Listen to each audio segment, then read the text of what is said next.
चलिए आज हम लोग जो हाइड्रोकार्बन होते हैं, हाइड्रोकार्बन के नामकरण के बारे में समझेंगे। हाइड्रोकार्बन का नामकरण कैसे किया जाता है, ध्यान से समझिएगा। हाइड्रोकार्बन पहले नाम आया तो हाइड्रोकार्बन कहते किसको हैं, इसको पहले समझ लिया जाए। हर बात ध्यान से समझी जाएगी। हाइड्रोकार्बन कहते किसको हैं। पहला नंबर, हाइड्रोकार्बन जो होता है, अगर टॉपिक है हाइड्रोकार्बन,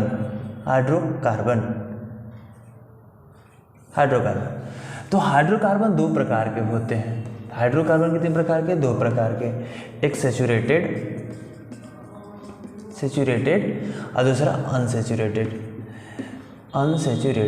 पहले हाइड्रोकार्बन कहते किसको हैं, अगर कार्बन जो है हाइड्रोजन के साथ, नाइट्रोजन के साथ, ऑक्सीजन और हेलोजन, हाइड्रोजन, नाइट्रोजन, ऑक्सीजन और हेलोजन के साथ अगर बॉन्डिंग कार्बन बनाता है तो इसको क्या बोलते हैं? हाइड्रोकार्बन बोलते हैं। हाइड्रोकार्बन दो प्रकार के, सैचुरेटेड संतृप्त हाइड्रोकार्बन, संतृप्त और असंतृप्त, संतृप्त और असंतृप्त हाइड्रोकार्बन। संतृप्त हाइड्रोकार्बन जो होता है इसमें कार्बन कार्बन के बीच सिंगल बॉन्ड लगा होता है। इसमें असंतृप्त हाइड्रोकार्बन के बीच कार्बन कार्बन के में कार्बन और कार्बन के बीच डबल बॉन्ड, यहाँ पे ट्रिपल बॉन्ड। डबल बॉन्ड और ट्रिपल बॉन्ड लगल है तो असंतृप्त है, सिंगल बॉन्ड लगल है तो संतृप्त है। अगर सिंगल बॉन्ड लगल है तो इसी का नाम एल्केन है, अगर डबल बॉन्ड लगल है तो इसका नाम एल्कीन है, एल्कीन। और ट्रिपल बॉन्ड में एल्काइन, ट्रिपल बॉन्ड में एल्काइन होता है। तो ये क्लियर हुआ कि हाइड्रोकार्बन किसे कहते हैं, जब कार्बन हाइड्रोजन, नाइट्रोजन, ऑक्सीजन और हेलोजन के साथ अगर बॉन्डिंग बनाता है तो उसको हाइड्रोकार्बन कहते हैं। हाइड्रोकार्बन दो प्रकार के होते हैं, संतृप्त और असंतृप्त। संतृप्त हाइड्रोकार्बन में कार्बन के परमाणु के बीच, दो कार्बन के बीच सिंगल बॉन्ड लगा रहता है, और असंतृप्त में डबल बॉन्ड और ट्रिपल बॉन्ड दोनों लगा रहता है। जब कार्बन के परमाणु के बीच कार्बन कार्बन में सिंगल बॉन्ड लगाता है तो उसको एल्केन कहते हैं, डबल बॉन्ड रहता है तो एल्कीन कहलाता है, ट्रिपल बॉन्ड रहता है तो एल्काइन कहलाता है। ये सिंगल बॉन्ड है, इसका फार्मूला जो है CnH2n+2 होता है, इसका फार्मूला CnH2n होता है, इसका फार्मूला CnH2n-2। इसका फार्मूला एल्काइन का फार्मूला CnH2n-2, एल्कीन का फार्मूला CnH2n और एल्कीन का फार्मूला CnH2n+2 होता है। यहाँ तक क्लियर है। तो यहाँ पे एक बात बताई गई हेलोजन के बारे में। हेलोजन को X से डिनोट किया जाता है। इसके अंतर्गत फ्लोरीन आता है, क्लोरीन आता है, ब्रोमीन आता है, आयोडीन आता है। ये चार तत्व हेलोजन के अंतर्गत, इसको क्या बोलते हैं? हेलोजन बोला जाता है। चार तत्व हेलोजन के अंतर्गत आते हैं। अब हम लोग को समझना है कि नामकरण कैसे किया जाता है। टॉपिक यही है, किस तरीके से हाइड्रोकार्बन का जो नामकरण किया जाता है, नामकरण कैसे करते हैं। नामकरण करने के लिए हम लोग को करना क्या है, कुछ रूल्स हैं, उस रूल को याद रखना है। जैसे में नामकरण समझिए, जैसे अगर कार्बन एक है, कार्बन की संख्या एक है तो उसको मेथ बोला जाता है, अगर दो है तो एथ बोला जाता है, तीन को है तो प्रोप बोला जाता है, चार है कार्बन तो उसको ब्यूट बोला जाता है, पाँच पेंट, सिक्स, छः को रहेगा तो हेक्स बोला जाएगा, सात को रहेगा तो हेप्ट बोलेंगे, आठ रहेगा तो ऑक्ट बोलेंगे, ऑक्ट। 9 को नॉन बोला जाता है और 10 पे डेक बोला जाता है। कार्बन की संख्या अगर 10 को हो तो डेक बोला जाता है। अब इसमें होता क्या, रूल समझिए, ये याद रखा जाए। और रूल क्या है, पहला रूल कहता है कि पहले नंबर कार्बन की संख्या को काउंट किया जाता है। कार्बन को क्या किया जाता है? काउंट किया जाएगा, गिना जाएगा। कार्बन कौगो है, अगर मान लीजिए इस तरीके से है तो कार्बन कौगो है, 3 है तो 3 है तो इसको क्या बोलेंगे? प्रोप बोलेंगे। 3 को रहेगा तो प्रोप बोलेंगे, 4 को रहेगा तो ब्यूट बोलेंगे। अब यहाँ से क्लियर होगा कि अगर कार्बन की संख्या गिनेंगे, गिन के उसके आधार पर कार्बन को काउंट किया जाएगा, उसके आधार पर उसका नाम लिखा जाएगा। 1 रहेगा तो मेथ, 2 रहेगा तो एथ, 3 रहेगा तो प्रोप, 4 रहेगा तो ब्यूट। यहाँ पे क्लियर है। 2 नंबर रूल कहता है कि अगर कार्बन के बीच सिंगल बॉन्ड लगल है तो इस नाम को लिखने के बाद उसमें ANE जोड़ दिया जाता है, प्लस ANE, ठीक है, नाम प्लस ANE। और इसी में डबल बाउंड अगर लगल है कार्बन के बीच तो उसमें क्या जोड़ा जाता है? ENE जोड़ा जाता है, अगर ट्रिपल बाउंड लगल है तो क्या जोड़ा जाता है? YNE जोड़ा जाता है, YNE जोड़ दिया जाता है। ये दूसरा नियम है। दूसरा में 3 नियम, तीनों को याद रखना है। अगर डबल सिंगल बाउंड है यानी संतृप्त हाइड्रोकार्बन है, एल्केन ग्रुप है तो ए नहीं जोड़ेंगे। डबल बाउंड है, एल्कीन ग्रुप है मतलब ए नहीं जोड़ेंगे। ट्रिपल बाउंड है, एल्काइन ग्रुप है मतलब वाई नहीं जोड़ेंगे। अब तीसरा नियम यहाँ से कहता है, तीसरा नियम कहता है क्रियात्मक समूह फंक्शनल ग्रुप के बारे में। फंक्शनल ग्रुप के बारे में क्या कहता है कि अगर फंक्शनल ग्रुप होते क्या है पहले ये समझा जाए। क्रियात्मक समूह का जो डिफिनीशन है, डिफिनीशन कहता है कि अगर कार्बन की कितनी भी बड़ी चेन क्यों ना हो, अगर उसमें क्रियात्मक समूह कोई आ जाता है तो उस बड़ी चेन को, उस बड़े कंपाउंड को वो अपने जैसा बना देता है। उसकी जो गुण होते हैं, उसकी जो प्रॉपर्टी होती है उसके जैसा बन जाती है। जैसे मैं समझिएगा, जैसे मैं मान लीजिए कि अब कौन कौन से अब ऐसे क्रियात्मक समूह हैं, कौन कौन से हैं। क्रियात्मक समूह के पहले बारे में समझिए कौन कौन क्रियात्मक समूह होते हैं। ये 2 नियम यहाँ से याद रखिए, इसको नोट कर लीजिए। तीसरा नियम जो है क्रियात्मक समूह से रिलेटेड है कि पहले क्रियात्मक समूह कौन कौन आता है उसको समझा जाए। तीसरा नियम जो है फंक्शनल ग्रुप से, फंक्शनल ग्रुप, फंक्शनल ग्रुप को क्रियात्मक समूह कहा जाता है। क्रियात्मक समूह, क्रियात्मक समूह कहते हैं।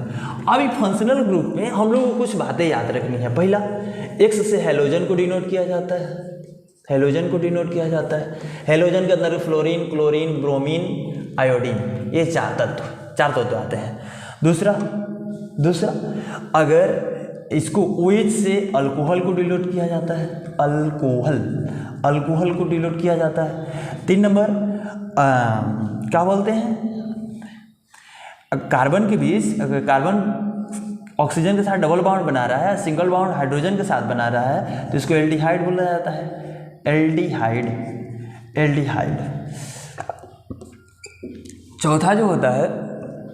चौथा जो क्रियात्मक समूह होता है उसको कीटोन बोलते हैं। कार्बन के साथ डबल बाउंड अगर ऑक्सीजन बनाता है तो इसको कीटोन बोला जाता है। 5वां जो क्रियात्मक समूह है वो कार्बोक्सिलिक एसिड है। अगर कार्बन डबल बाउंड ऑक्सीजन के साथ, सिंगल बाउंड अल्कोहल ग्रुप के साथ तो इसको क्या बोलेंगे, कार्बोक्सिलिक अम्ल। कार्बोक्सिलिक अम्ल याद रहेगा, कार्बोक्सिलिक अम्ल। तो अब इसमें कुछ क्या किया जाता है, अगर ये कार्बन के साथ बॉन्डिंग बना रहे हैं, इनका भी बॉन्ड बन रहा है कार्बन के साथ, तो उस स्थिति में अगर ये हेलोजन बनाते हैं कार्बन के साथ बॉन्डिंग तो उसका क्या नाम होता है, जैसे कार्बन के साथ तो उसमें प्रीफिक्स लग जाता है। प्रीफिक्स मतलब नाम के पहले अगर फ्लोरीन है तो फ्लोरो लग जाएगा, क्लोरीन है तो क्लोरो लग जाएगा, ब्रोमीन है तो ब्रोमो लग जाएगा, ब्रोमीन है तो ब्रोमो, आयोडीन है तो आयोडो लग जाता है। एग्जाम्पल के तौर पे देखा जाए, एग्जाम्पल के तौर पे मान लीजिए कि यहाँ पे एफ लागल है, फ्लोरीन लागल है, चाहे फ्लोरीन लागल है, यहाँ पे जो है हाइड्रोजन है, इसका नामकरण करना है। तो नामकरण में पहला नियम क्या है कि कार्बन की संख्या को गिनते हैं, कागो है, 2 है, 2 मतलब एथ है, और सिंगल बाउंड है तो एथेन है, एथेन इसका नाम होगा। लेकिन यहाँ पे हेलोजन है तो हेलोजन F है यानी फ्लोरो कहाँ लगेगा, शुरू में, फ्लोरोएथेन इसका नाम हो जाएगा। बात समझ में आ रहा है, फ्लोरोएथेन। यहाँ पे Cl होता तो क्लोरोएथेन हो जाता, 3 वो कार्बन रहता था क्लोरोप्रोपेन हो जाता। बात समझ में आ रहा है। तो ये इस तरीके से इसका नियम है। अगर मान लीजिए कि दूसरा अल्कोहल है तो ये बात याद समझ में आया कि फ्लोरीन रहेगा तो फ्लोरो लगेगा, क्लोरीन रहेगा तो क्लोरो लगेगा, ब्रोमीन रहेगा तो ब्रोमो लगाएंगे, आयोडीन रहेगा तो आयोडो लगेगा। कहाँ, नाम के शुरू में। अल्कोहल है तो अल्कोहल सफिक्स के तौर पे लगता है यानी नाम के बाद में लग जाता है, ओएल लगाया जाता है, ओएल, आल पढ़ा जाता है, आल।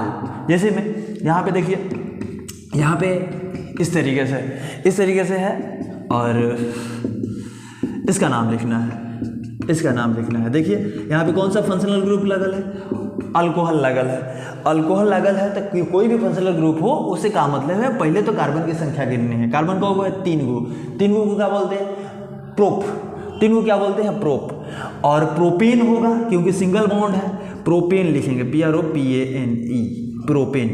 लेकिन OH ग्रुप लागल है यानी अल्कोहल ग्रुप यानी OL लगाएगा। OL लगाएंगे। तो नियम कहता है कि अगर सफिक्स जो जोड़ रहे हैं उसका पहला अक्षर वॉवेल है तो इस शुरुआत वाला जो इस पहले वाला है इसका ई गायब हो जाता है। इसको जोड़ना है तो क्या हो जाएगा, ई गायब हो जाएगा, PROPANOL, प्रोपेनॉल इसका नाम हो जाएगा। बात समझ में आ रहा है। इसी तरीके से एल्डिहाइड होता है। अगर एल्डिहाइड है, ये नोट करते जाइएगा, समझिएगा ध्यान से। अगर एल्डिहाइड है, एल्डिहाइड में क्या होगा, कार्बन के साथ डबल बाउंड लगेगा। इस तरीके से मान लीजिए ये है, यहाँ पे डबल बाउंड, यहाँ पे सिंगल बाउंड, 2 1 3 1 4, 1 1 2 3 4, 1 2 3 और 4, इसका नामकरण करना है। इसका क्या नाम होगा, तो देखिए यहाँ पे डबल बाउंड ऑक्सीजन है, एगो कार्बन जो है ऑक्सीजन के साथ डबल बाउंड बना रहा है, हाइड्रोजन के साथ क्या बना रहा है, सिंगल बाउंड बना रहा है। तो इस स्थिति में कौन सा ग्रुप है, ये देख के समझना पड़ेगा कौन फंक्शनल ग्रुप इसमें लगल है। तो यहाँ पे हम लोग समझ लिए, यहाँ डबल बाउंड ऑक्सीजन, यहाँ हाइड्रोजन, ये वाला है एल्डिहाइड है। एल्डिहाइड में क्या किया जाता है, एल्डिहाइड का नियम जानिए, सफिक्स के तौर पे AL जोड़ा जाता है एल्डिहाइड में, याद रखिएगा AL। जिस तरीके से यहाँ पे OL जोड़ा जाता है, यहाँ पे AL जोड़ा जाता है। नियम वही है, कार्बन गिन लीजिए, 3 गो कार्बन है, 3 गो कार्बन यानी प्रोपेन काहे लगेगा, सिंगल बाउंड है, एल्केन ग्रुप है, प्रोपेन लगेगा, और लास्ट में AL लग जाएगा, AL। तो नाम क्या होगा, PROPANAL,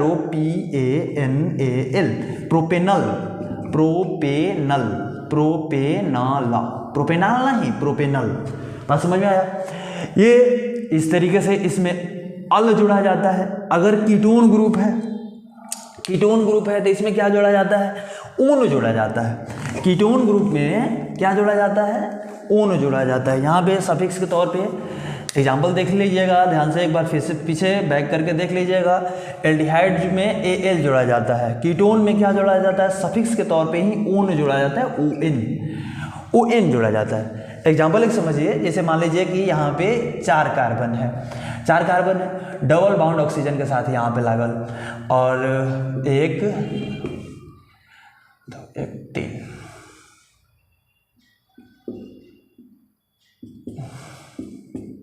यहाँ पे इसका हमको नामकरण करना है। क्या होगा नाम, IUPAC नाम इसका क्या होगा, पहले कार्बन गिनेंगे, 1 2 3 4, 4 गो कार्बन है, यानी ब्यूटेन होगा, BUTANE, एल्केन ग्रुप है, ANE लगा दिया, ब्यूट में ANE लगा दिया। अब डबल बाउंड यहाँ के क्रियात्मक समूह ओन ग्रुप वाला है तो ONE जोड़ेंगे। नियम कहता है कि अगर सफिक्स जोड़ रहे हैं, अगर वॉवेल है पहले का अक्षर, तो वॉवेल है तो पहले का यहाँ ई वाला ई गायब कर दिया जाता है। तो इसका नाम क्या हो जाएगा, BUTANONE, ब्यूटेनोन। क्या हो जाएगा, हिंदी में अगर लिखिएगा ब्यूटेनोन हो जाएगा, ब्यूटेनोन नाम हो जाएगा। बात समझ में आ रहा है। कार्बोक्सिलिक एसिड इसी तरीके से एग्जाम्पल है। कार्बोक्सिलिक एसिड में क्या किया जाता है, कार्बोक्सिलिक एसिड में कौन सा जुड़ा जाता है, ओइक अम्ल। लास्ट में क्या जोड़ा जाता है, OIC, ओइक एसिड, ओइक अम्ल जोड़ दिया जाता है। यहाँ भी सफिक्स के तौर पे जोड़ा जाता है। ये भी क्या जोड़ेगा, सफिक्स के तौर पे ओइक एसिड, ओइक अम्ल जोड़ दिया जाएगा। एग्जाम्पल के तौर पे इसका देख लीजिए, यहाँ पे समझा दे रहे हैं, ये मिटा रहे हैं, इसको फिर से देखिएगा, समझ में आएगा, बार बार देखिए, समझ में आएगा। चलिए देखिए, यहाँ से मान लीजिए कि इस तरीके से है, यहाँ पे डबल बाउंड कार्बन के साथ यहाँ पे, और 2 1 3 1 4 इधर, 1 2 यहाँ पे 4 कार्बन की वैलेंसी हम लोग फिट कर लिए कार्बन। अब इसका नाम लिखना है, और क्लियर दिख रहा है कि डबल बाउंड ऑक्सीजन है, सिंगल बाउंड अल्कोहल है। तो पहले क्या होगा, नाम देखेंगे, कौगो कार्बन, 3 गो, प्रोपेन, PROPANE, प्रोपेन लिखा गया, प्लस क्या जोड़ा जाएगा, ये क्या है, कार्बोक्सिलिक एसिड है। कार्बोक्सिलिक एसिड में क्या जोड़ा जाता है, ओइक अम्ल जोड़ा जाता है, oic acid, plus OIC, oic acid जोड़ा जाएगा। तो यहाँ भी पहले का अक्षर क्या है, वॉवेल है, ई गायब हो जाएगा। क्या हो जाएगा,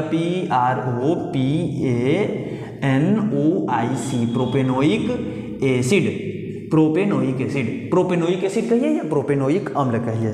तो बस इतना ही, इसको बार बार देखिए, बार बार देख के समझ में आएगा। कई सारे एग्जाम में क्वेश्चन आते हैं, ठीक है, बस।